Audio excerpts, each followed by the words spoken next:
Paris Basketball On Air et dans son format dédié à l'Eurocup. Et qui dit basket européen dit forcément Corentin Rodriguez de The Upset Media. Vous en avez eu l'habitude, pardon. Cette année, il nous a accompagnés pour toute cette saison régulière d'Eurocup. Il sera également là pour les playoffs. Mais voilà, on va déjà l'accueillir pour faire le bilan de cette saison régulière d'Eurocup. Salut Corentin.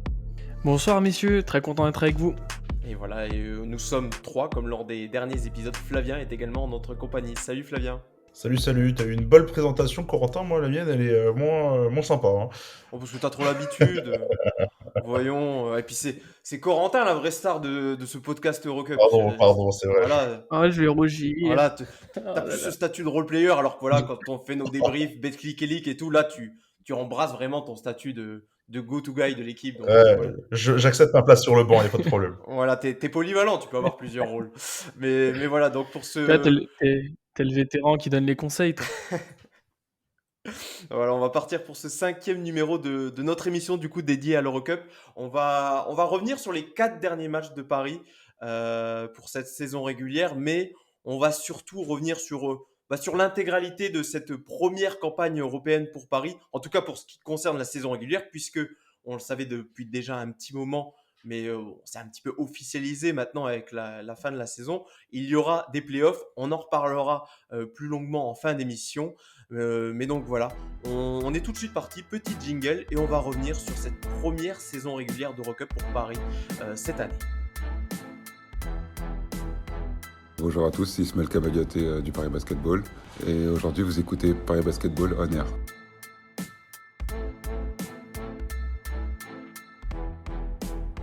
Et d'abord, petit focus donc, sur les 4 derniers matchs au mois de mars. Et ça a été un petit peu plus compliqué pour Paris sur ce mois de mars, tout simplement. Seulement une victoire contre Worklow pour 3 défaites contre Hambourg, Patras et lors du dernier match contre Londres. Corentin, pour commencer, qu'est-ce que toi t'as retenu de ces 4 derniers matchs pour finir la saison? Un peu déçu. Déçu, j'ai vu une équipe qui était assez inconstante et pas capable de finir. Donc ça m'a fait un peu du mal. Malgré tout, on retient une victoire quand même à Wrocław. Désolé pour la prononciation. C'est toujours bon à prendre, mais voilà, moi, dans l'idéal, j'aurais bien vu prendre Hambourg et Londres en plus. Mais bon, on n'a jamais ce qu'on veut, c'est comme à Noël. C'est marrant, Flavien, parce que bizarrement, Paris a plutôt bien fonctionné toute la saison en Eurocup. Et là, depuis la dernière trêve internationale, ça va plutôt mieux en championnat. En tout cas, même s'il n'y a pas victoire au bout, à chaque fois, on voit beaucoup de signes positifs, notamment en défense, par exemple. Et bizarrement, le bas blesse du coup en Eurocup. C'est un petit peu. Paris est vraiment sur courant alternatif cette saison. Il n'arrive pas à vraiment performer dans les deux compétitions en même temps. Ouais, c'est clair, tu le vois, c'est le mois de mars, c'est le seul mois de l'année en Eurocup où Paris ne termine pas en positif, avec une victoire, 3 défaites. Et puis, c'est vrai que la tendance s'est un peu inversée en championnat. C'est un peu ce qu'on souhaitait, on va pas se mentir, quand on en a parlé fin février, pendant la trêve. On s'imaginait peut-être que le peu d'enjeux qu'allait avoir cette fin de saison d'Eurocup allait permettre à Paris de s'émanciper en championnat. En tout cas, c'est pour l'instant le cas. Mais c'est vrai que il y a un minimum de performance qu'on aurait aimé voir là sur ce dernier mois de saison régulière, où il y a des défaites plutôt moches, plus que en fait le bilan en lui-même. Je trouve que c'est la manière qui est pas excellente. Je pense qu'on peut zapper aussi le dernier match parce que Paris était déjà assuré de sa 5e place et Londres de sa 7e, mais même cette performance-là, elle est pas belle. Et on va un peu débriefer tout ça, mais globalement, le mois de mars en Eurocup, on va pas se mentir, c'était pas joli, on va dire. Qu'est-ce que toi, t'as noté, Corentin, que Paris a moins bien fait sur ces derniers matchs de la saison régulière? Je vais être un peu saignant. J'ai trouvé que c'était une équipe qui s'est beaucoup écroulée, qui a manqué de courage. Alors, pendant la saison, ça n'a pas été le cas. Mais là, j'ai trouvé ça vraiment dommage. Par exemple, contre Hambourg, première mi-temps assez convaincante, et à la deuxième mi-temps, tu t'écroules. Contre Londres, j'ai trouvé qu'ils étaient en dilettante, malgré tout. avec un manque de passes d'ess, mais hallucinant, une adresse en berne avec une sélection de foot bof. Et ça, c'était vraiment dommage. Alors que de l'autre côté, tu t'accroches à Wroclaw, tu vas gagner contre une équipe, bon, certes, ça allait ce qu'elle est, mais en plus de ça, tu vas tenir tête à Patras et tu perds parce qu'en face, tu as Anthony Cowan qui est sur un nuage. Donc, c'est ces deux visages qui m'ont vraiment gêné pour le coup. Et toi, Flavien, qu'est-ce que tu aurais retiré de négatif, notamment par rapport à ce qu'on a pu voir en Betclic Elite ces dernières semaines? Corentin a pas mal de points sur lesquels je voulais insister, mais je reviendrai peut-être sur le match contre Wroclaw parce que c'est un match à domicile où tu essaies en fait de sécuriser un peu ta place dans le top 4. Tu sais que ça passe par une victoire et je trouve que ce match était vraiment pas beau et que peut-être que la faiblesse de l'adversaire en face fait que tu vas l'emporter. Et puis si on parle un peu de Londres et de Patras, là, les deux dernières défaites, il y a un point commun aux deux, c'est que, ça revient souvent en fait avec le Paris Basketball cette saison, c'est que tu as le meneur adverse, quand c'est un petit meneur qui prend feu, tu te prends une sauce, parce que ça a été Anthony Cowan pour Patras qui bat, je crois, le record de points sur un match en Eurocup cette saison. Ça a été Jordan Taylor pour Londres où on a vu qu'ils ont fait la chanson à la défense parisienne à peu près 40 minutes sur les deux matchs. Et, euh, et, euh, Ça devient de plus en plus récurrent. Je sais qu'on en avait parlé sur Dijon, contre Dijon avec David Alston. Et là, j'ai eu vraiment l'impression que cette faiblesse avait été vraiment scoutée par l'adversaire, très bien scoutée et avec un plan de jeu qui à chaque fois a fait très très mal à Paris. On n'a toujours pas la solution, c'est ça qui m'inquiète un peu. Si vous le voulez bien, messieurs, on va peut-être revenir sur maintenant l'intégralité de cette saison régulière, le bilan qu'on peut en faire, pardon. Et je pense que là, Corentin va peut-être retrouver un petit peu plus de positif à dire sur cette première saison européenne pour Paris. Au final, je vous donne quelques petits éléments de contexte avant de vous donner la parole. Paris a donc fini sa première saison en Eurocup avec 10 victoires pour 8 défaites, notamment de beaux succès, on peut dire. Paris qui a remporté, par exemple, la double confrontation contre Ankara, une double confrontation également contre Podgorica. Alors, il y a eu également des lourdes défaites dans la besace pour Paris, notamment on pense à celle contre Grande Canaria, où on pense aux affrontements contre Tel Aviv ou Patras qui n'ont jamais été simples. Mais voilà, et quelques stats d'équipe pour Paris. En tout cas, Paris est l'équipe qui a réalisé le plus de blocs cette saison en Eurocup, 3,8. L'équipe qui a, c'est pas vraiment une surprise, meilleur marqueur cette saison en équipe, deuxième équipe au rebond défensif. Voilà. Ce qu'on peut noter dans les petits points négatifs, c'est peut-être l'adresse à 3 points pour Paris qui est vraiment extrêmement mauvaise alors que Paris prend un nombre de tirs assez conséquent derrière l'arc. C'est le deuxième plus mauvais pourcentage à 3 points, 31% cette saison. Alors Corentin, je pense que quand même on peut le dire, même si voilà, le mois de mars a été compliqué pardon, la saison régulière de Paris en Eurocup est une réussite pour la première saison européenne du club de la capitale. Je partage à 100%, à bien des égards d'ailleurs, hein. C'est simple, au moment de trouver des points négatifs, ça tournait beaucoup autour de la même idée, hein, on va pas se mentir. Il y a des points négatifs, mais j'en ai pas trouvé énormément. Hem, donc je vais commencer par ça. J'ai trouvé que c'était une équipe qui avait le défaut de ses qualités. C'est-à-dire que, too young, too quick. Ça joue vite, c'est jeune, donc forcément, c'est inconstant. Et ça, c'était un peu dommage, mais de toute façon, on le savait que c'était l'identité de jeu. J'en parlerai dans les points positifs. Et de l'autre côté, quelque chose qui était dommage, et j'ai vu ça. Alors, certains m'ont dit qu'ils avaient beaucoup vu ça en championnat. Moi, je l'ai vu sur les derniers matchs, mais aussi au tout début en Eurocup. Euh, il y avait pas mal de passivité défensive. Je trouve que ça manque d'idées du côté du coach. On a vu certains petits passages en zone assez intéressants, mais Flavien l'a dit, quand tu as des Cowan, des gars comme ça qui prennent feu, tu as le matos en face à envoyer, à tenter des choses, et ça n'a pas été le cas. Et en défense, être athlétique ne fait pas tout. Alors oui, on met des contres, oui, on prend des rebonds, mais on manque d'idées. Donc voilà, c'était ces deux grosses idées-là que j'avais dans les points négatifs. Malgré tout, il y a énormément de points positifs. Est-ce que vous voulez que je m'y attelle ou on écoute Flavien sur ses points négatifs? Non, tu peux y aller, Corentin, continue. On te rappelle que sur cette émission, tu es le franchise player. Oh là là, mais je vais rougir là, je me sens plus touché terre. Euh, dans les points positifs, il y en a énormément. Je vais laisser certains à Flavien parce que bon, il y a un joueur dont le nom de famille commence par un K, on peut pas y toucher. Jouan, je vais lui laisser aussi, mais globalement, le truc intéressant, c'est qu'on a trouvé des référents. Et je pense que pour une équipe jeune et surtout un collectif qui découvre l'Eurocup, un club qui découvre l'Eurocup, avoir des gars comme Bégarin, Kamagaté, Holman, des mecs qui sont des référents, c'est intéressant. Mais je m'attellerai surtout à Wallace Sims, que j'ai trouvé très intéressant, malgré tout sur le tard, au fil de la saison, puisque c'est des mecs qu'on a vu monter en puissance.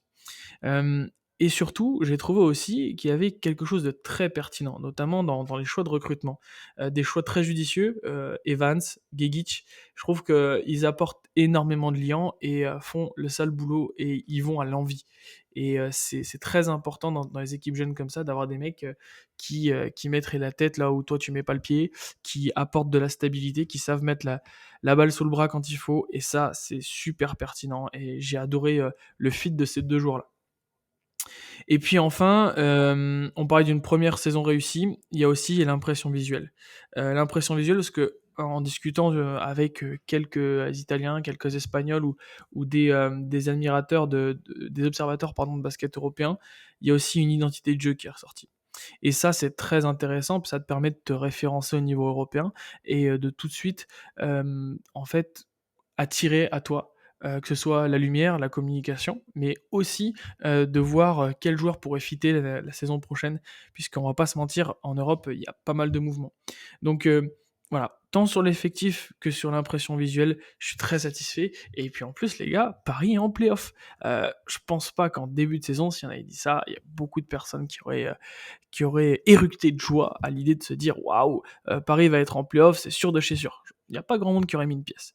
Donc voilà, c'est un bilan très positif pour ma part et j'ai hâte d'entendre vos opinions là-dessus. On pensait peut-être au playoff, mais peut-être pas avec la possibilité, en tout cas, il y a à quelques journées de la fin, il y avait encore la possibilité d'avoir l'avantage du terrain. Ça, on ne l'aurait vraiment pas imaginé pour le coup. Bon, au final, d'avantage du terrain, il n'y aura pas au premier tour de ces playoffs. Mais voilà, c'est vrai que pour rejoindre un peu ce que dit Corentin, Flavien, ça a surtout permis, je trouve, de mettre en lumière certains joueurs et savoir un peu sur qui on allait pouvoir compter et savoir si ces joueurs-là avaient un niveau européen, justement. On pense voilà, notamment à Ismaël Kamagaté, Juan Mm. Bégarin, mais également à des joueurs comme Tyrone Wallace, qui a eu un début de saison compliqué, mais qui après, quand il a pu se mettre dedans, on a vu qu'il a clairement ce niveau pour jouer en Coupe d'Europe. Est-ce que tu rapproches de ce sentiment-là ou est-ce que pour toi, il y a également d'autres aspects qui ont pu mettre en lumière Paris cette saison? Non, je vous rejoins sur les profils en tout cas qui ont performé, même qui ont plus performé au niveau européen qu'en championnat. Peut-être que la densité de la Belgique Elite pose plus problème à cette équipe que les équipes que tu vas affronter en Europe. Bon, bah, on a cité Kamagaté, forcément, je pense que c'est l'élément qui saute le plus aux yeux là-dessus. Mais effectivement, tu vas citer Wallace, qui, je crois, termine avec la meilleure évaluation de l'équipe à la fin de la saison, qui a montré des vraies qualités de leadership et qui est un peu scouté par quelques équipes de Euroleague pour l'an prochain, parce que justement, il a su se montrer un tout autre niveau que ce qu'on avait vu en début de saison.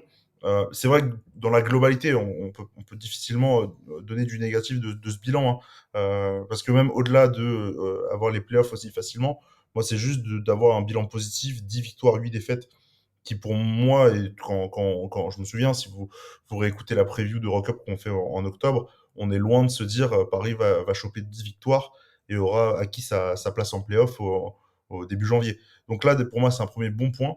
Euh, Là où moi, je suis un peu déçu, c'est que c'est ce match à la maison en playoff qu'il n'y aura probablement pas. Parce que tu finis trop mal ta fin de saison alors que tu avais ton destin entre les mains. C'est simplement parce que tu perds les matchs qu'il faut pas perdre. Tu perds contre Patras à l'avant-dernière journée. Si tu vas gagner de plus de 3 points, ce qui, on va se mentir, est largement faisable, tu récupères ton match de playoff à la maison. Ça aurait été vraiment, je trouve, le petit plus qui aurait été parfait pour cette équipe de Paris.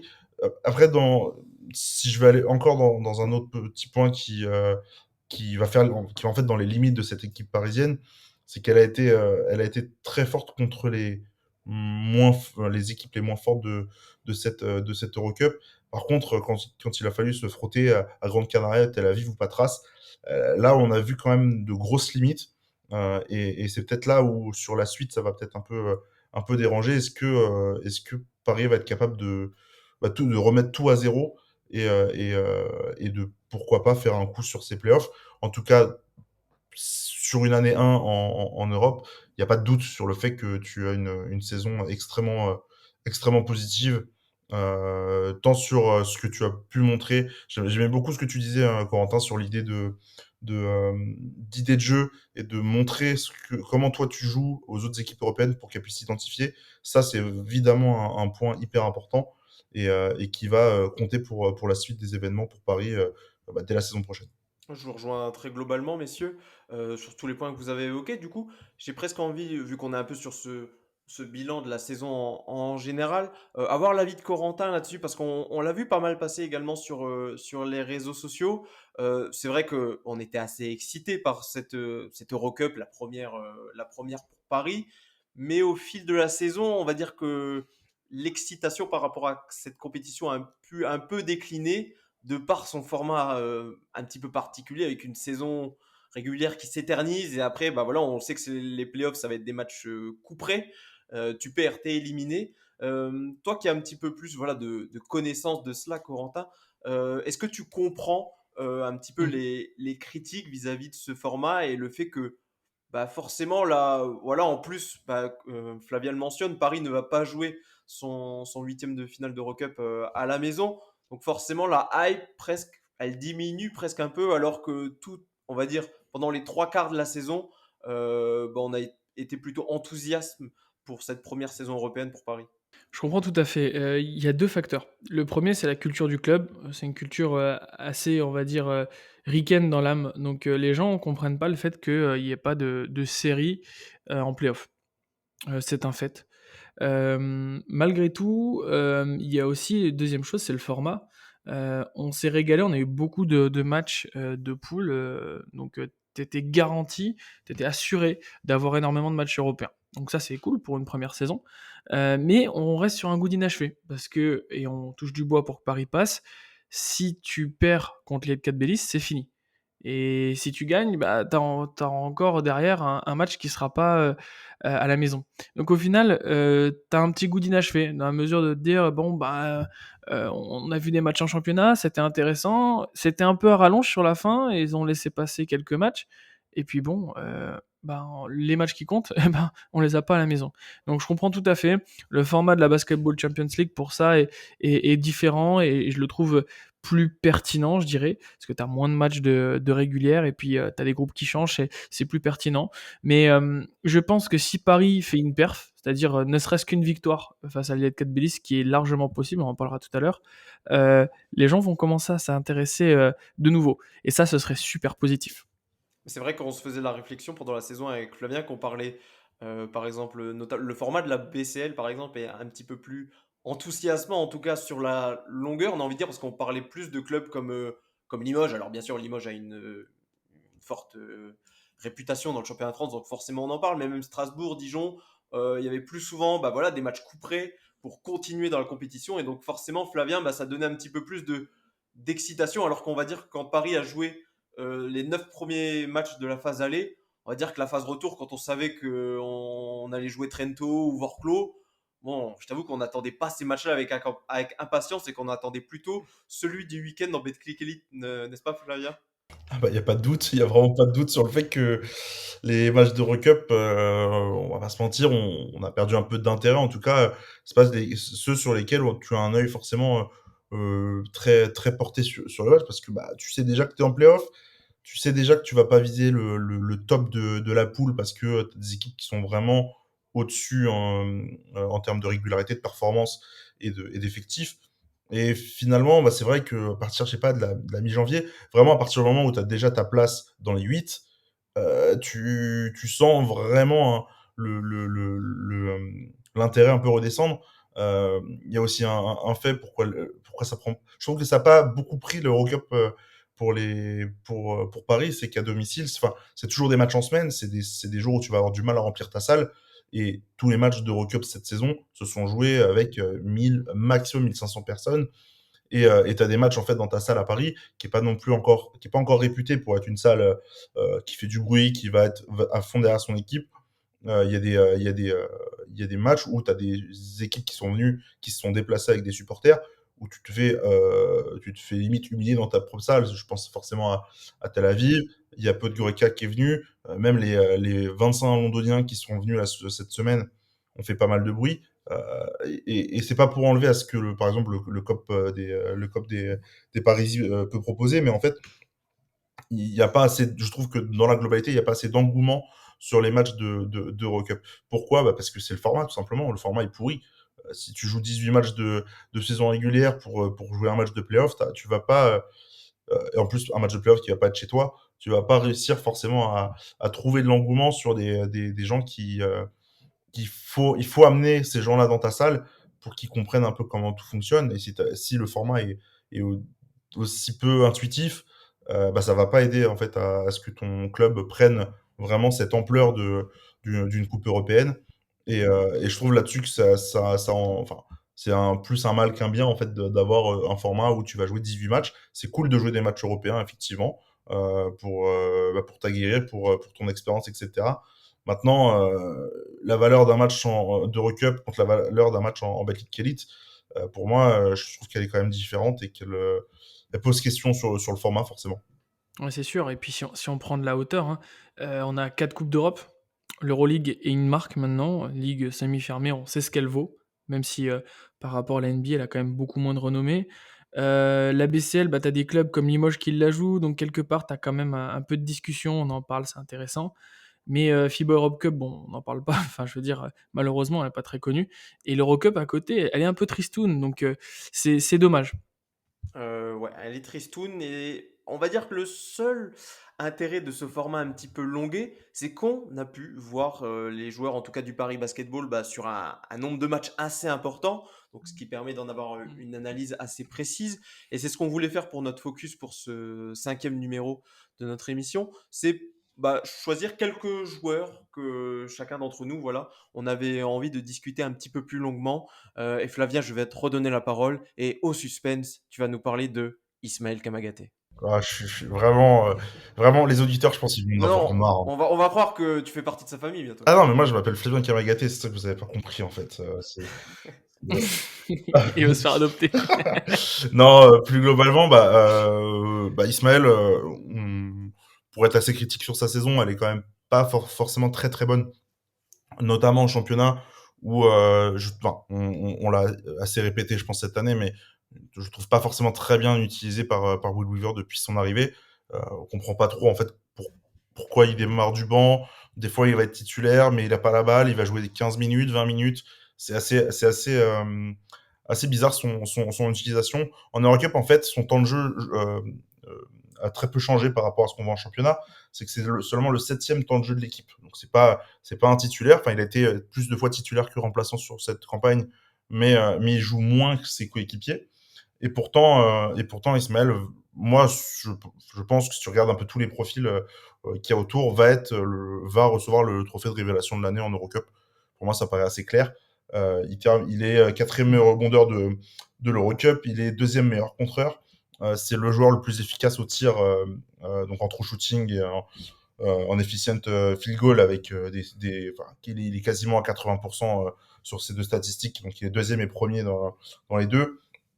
Je vois pas en fait ce qui pourrait l'empêcher d'être joueur révélation de l'année en fait en Eurocup. Il a des matchs références.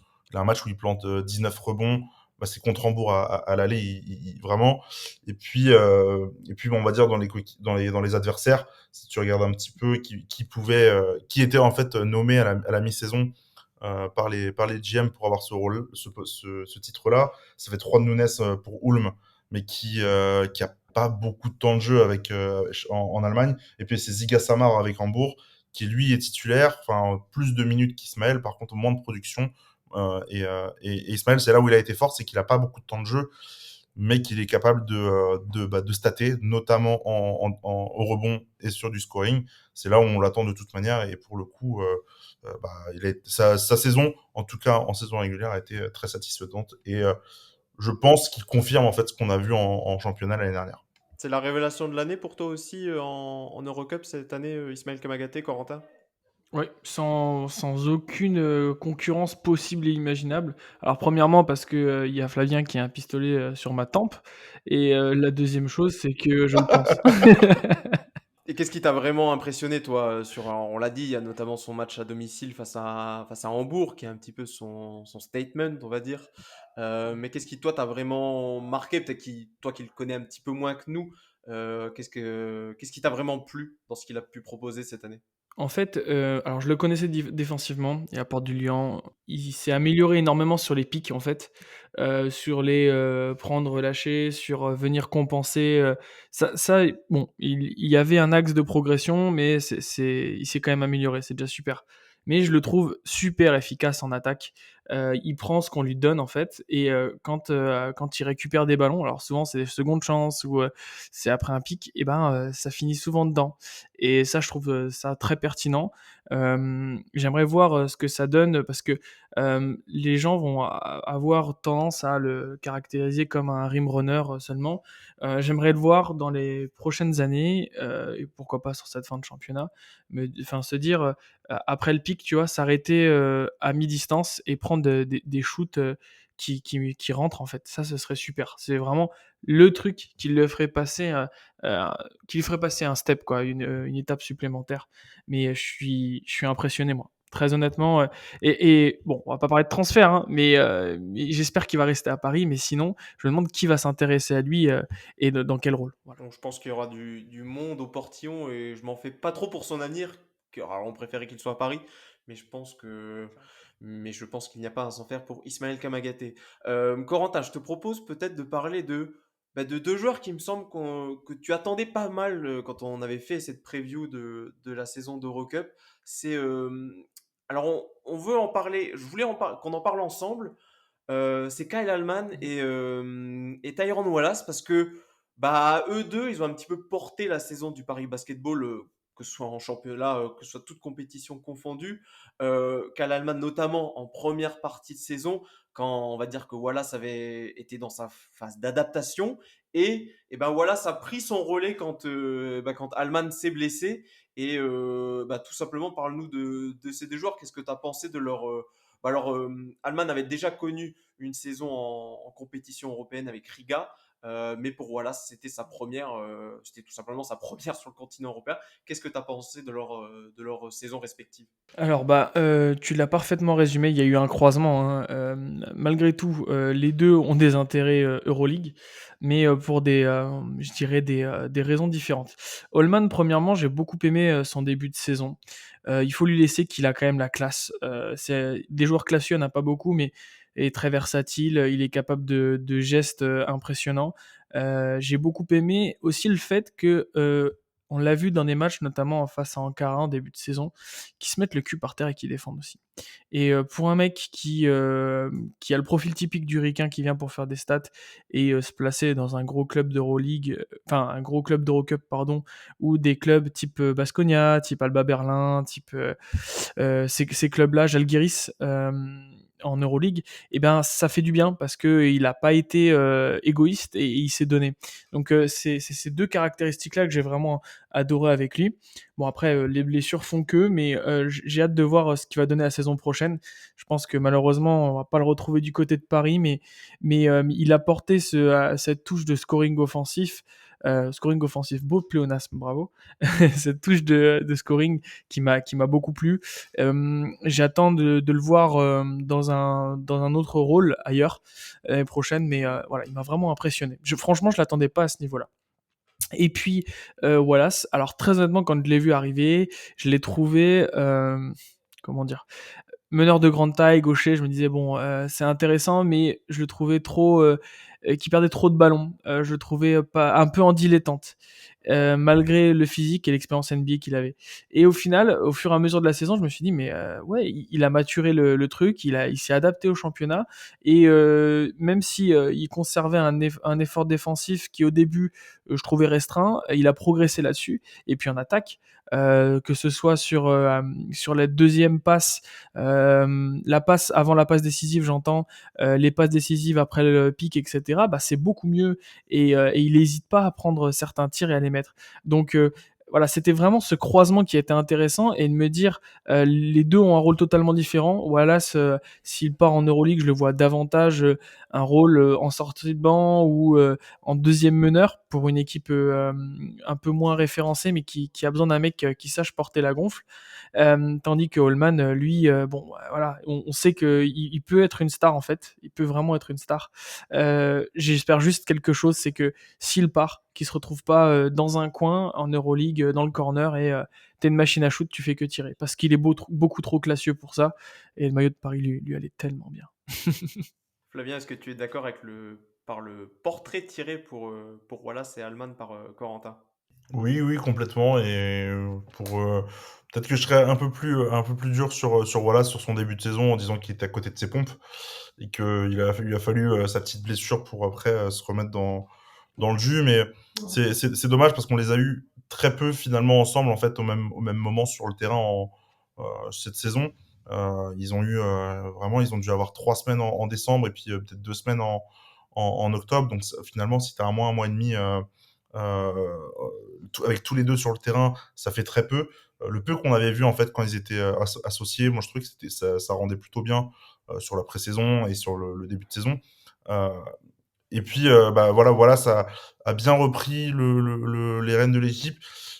Il pose un peu trop d'ISO à mon goût, mais en fait c'est parce que je pense qu'il est quand même d'un niveau supérieur au joueur qu'il a à côté de lui, et du coup il prend ce côté leadership dont tu parlais, Corentin. Moi je suis complètement d'accord parce que quand on a joué des matchs notamment en Europe où l'équipe était pas au complet, ce qui arrivait souvent cette année, Mhm.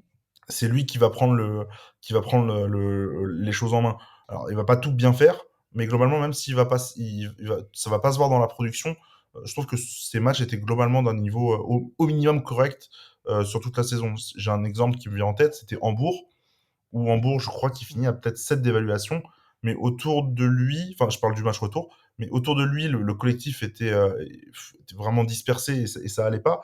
Et Paris s'est retrouvé juste à jouer avec Wallace c'était limite du 1 contre 5, et il allait marquer, et je trouvais, il montrait que individuellement, il avait les qualités et les capacités pour emmener un groupe qui peut-être allait se réveiller. Alors sur ce match-là, c'est pas le cas, mais dans la globalité, il est l'une des raisons pour lesquelles Paris aussi n'a pas coulé en fait sur la deuxième partie de saison en Eurocup et se retrouve en bilan positif. C'est parce que lui a retrouvé le niveau qu'on attendait de lui lorsqu'il a signé à Paris en septembre, et qu'on imaginait voir dès le début de saison, ce qu'on n'avait pas eu pour le coup dès la J1 contre Ankara. Je partage très clairement, et en plus de ça, malgré le manque d'idées, parfois offensives du coach. Alors certains vont tomber dessus, mais quand tu as un mec comme ça, tu peux, l'utiliser dans un rôle un peu comme Thomas Satoransky en Euroleague, lui proposer des choses, différentes, et notamment, du post-up, parce que Pépère, il est pas très gaillard. Malgré tout, c'est un beau bébé pour l'avoir vu en vrai, hein, mais il est gaucher, il est assez grand, et tu peux proposer certaines séquences sur des switches, du post-up face à des meneurs qui, notamment on parlait d'Hambourg, qui je pense auraient pris le bouillon. Donc voilà. Alors les deux leaders américains ont plutôt répondu présent. Moi, pour terminer un petit peu ce focus sur individuel, je voulais parler d'un leader qui a moins répondu présent, et pourtant comment dire, on plébiscité son expérience européenne, internationale, tout ce que vous voulez. C'est Axel Toupane qui est un petit peu dans la lignée de sa saison en Betclic Elite, et a également été décevant en Eurocup. Seulement 8 points, 40% à 2 points, 25% à 3 points, même 60% au lancer franc. Bref, je ne vais pas en ajouter parce que la coupe est déjà un petit peu pleine. Euh, Nous, bon, on en parle assez souvent cette saison, Corentin. Alors Axel Toupa n'a pas été aidé parce que des fois on l'a mis dans des rôles qui ne lui correspondent pas quand on lui donne le ballon, quand on lui donne un petit peu trop de responsabilités en attaque. Mais même quand il y a parfois eu ces matchs où il était simplement dans le rôle qui lui va le mieux, on va dire celui de role player de luxe, mis à part en défense, je trouve quand même sa saison assez complexe et surtout, je trouve qu'il n'a pas forcément eu ce rôle de leader. Alors, ça fait pas forcément partie de sa personnalité, mais quand même, je pense qu'on était peut-être en droit, pardon, d'en attendre plus d'Axel Toupane cette saison. Qu'est-ce que toi, tu en penses? Alors je partage, le constat à 90. Je suis d'accord sur tout ce que tu as dit. Après par contre le truc, était de se dire, «Est-ce qu'on pouvait en attendre plus?» Oui et non. Je m'explique, Axel Toupane, c'est un joueur que j'adore donc déjà c'est compliqué, d'en parler. Mais, c'est pas le mec, que ce soit au Žalgiris, à l'Olympiakos ou autre, c'est pas le mec qui va te mettre, 32 pions par match et cetera. C'est un mec qui a une assise, défensive, folle, c'est un free and D, diraient certains. Moi je trouve que malgré tout en défense, il a fait le sale boulot. Il se mettait peut-être moins les fesses par terre que par le passé, mais il a malgré tout autour de lui, il a quand même pas une équipe. Enfin, c'est quand même le leader en termes de matchs européens, etc.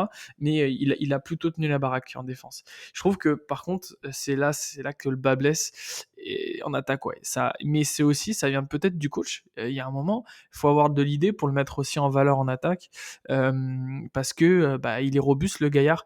Et c'est vrai que j'ai vu énormément Paris jouer sur pick and roll et des décalages. Mais il y a un moment, si tu veux un moment ralentir le jeu parce que bah, tu as des jeunes sur le terrain, ce qu'il faut faire souffler tes cadres, Axel, tu peux le mettre au panier, dos au panier, pardon, et il peut te rendre des services sur une, deux, trois actions au post-up, histoire que les autres soufflent, et de l'autre côté, envoyer des chiens de garde avec tes deux petits jeunes sur les arrières adverses. Et ça manquait. Et donc du coup, oui, je partage, je suis pas 100% satisfait, même pas énormément, mais pour le coup, est-ce que ça vient de lui? Telle est la question. Un petit mot rapide sur Axel Toupane, Flavien. Alors oui, ça vient peut-être du coach, mais il y a aussi quand même peut-être en attaque des choix qui sont des fois assez douteux.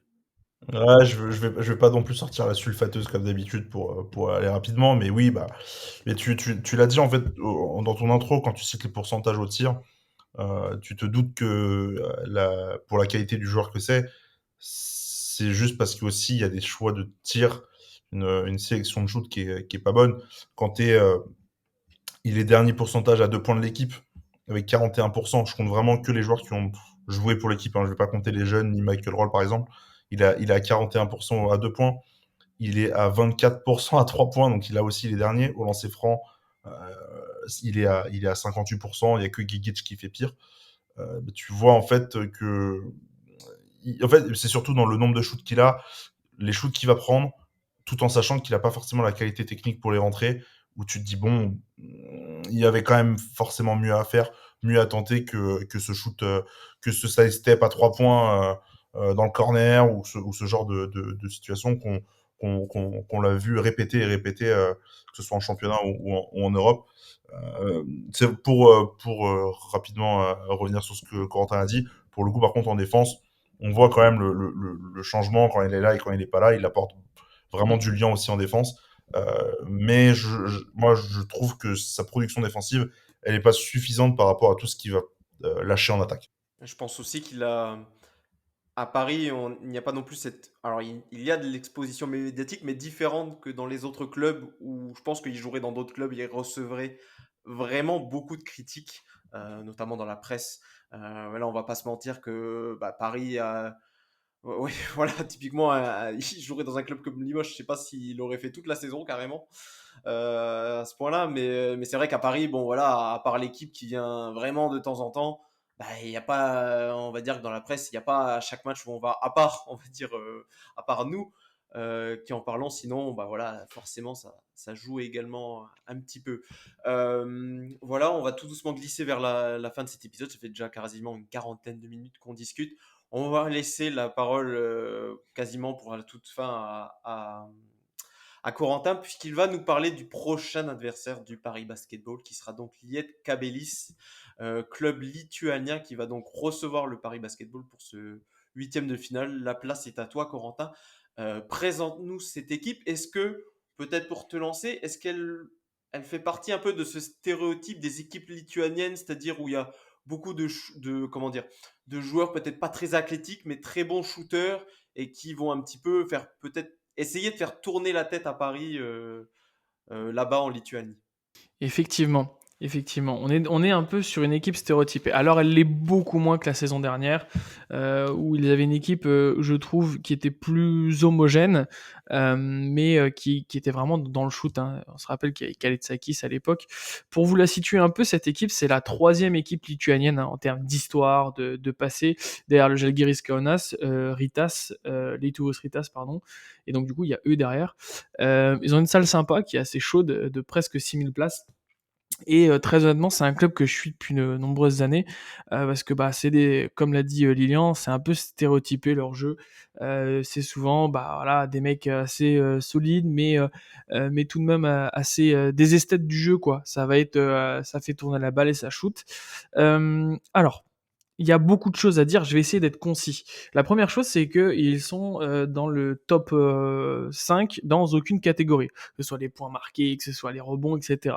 Donc c'est une équipe qui malgré tout cette année est moyennasse pour rester correct. Par contre, dans les points marqués, elle est dans le top down, enfin les bottom 4, pardon, donc dans les 4 dernières pires équipes. Donc c'est assez compliqué pour eux de marquer. Ce qui est dommage pour une équipe de shooters. Leur jeu est souvent autour d'un pick and roll central, donc bien stéréotypé là aussi, avec pas forcément des shooters, on va dire adroits. C'est ça le problème cette saison. Mais par contre, ils peuvent mettre dedans. Et quand ils prennent des crises, notamment face à Bursaspor, ça fait très très mal. Par rapport à une chose importante, pour arriver au shoot, bah, il faut passer, c'est qu'en termes d'assists par match, ils sont à peu près au même niveau que Paris. Donc c'est une équipe qui peut passer la balle malgré tout, et se créer ses opportunités. Donc ça montre que cette saison, bah, ça vit pas comme le coach voudrait que l'équipe tourne, malgré tout.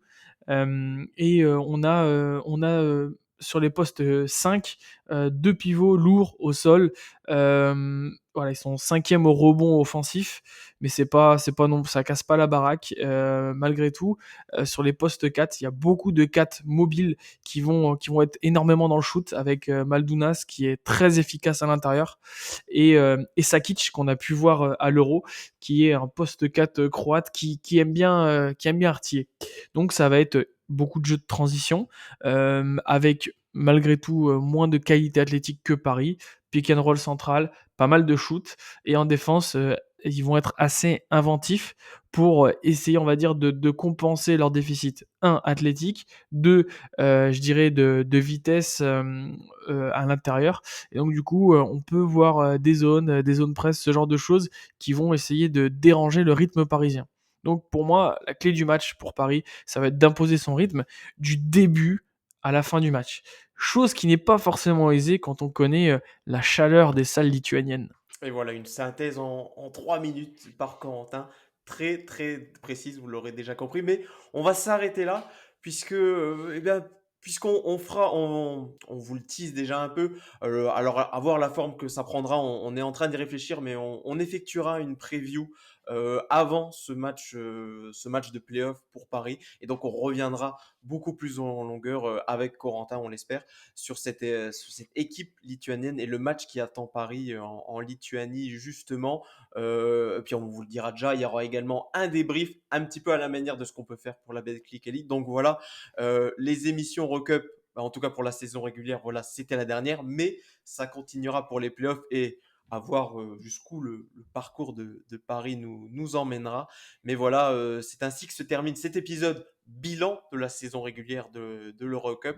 Merci voilà, à Corentin d'avoir déjà assuré cette première, on va dire, cette première saison régulière européenne avec nous en notre compagnie. On a beaucoup apprécié tes analyses européennes et on va encore pouvoir les apprécier dans les prochaines semaines. J'espère que nos auditeurs également. Dis-nous un petit mot sur Upset Media. Quelle est votre actualité en ce moment? Surtout que il y a également la fin de la saison régulière en Euroleague. Dis-nous un petit peu qu'est-ce que vous projetez pour cette fin de saison. Ouais, il y a des épisodes, sur les matchs, d'Euroleague, donc avec une fréquence, assez variable, mais on essaye de s'axer sur les dynamiques, Euroleague, actuelles avec les équipes qui performent, ceux qui le font moins.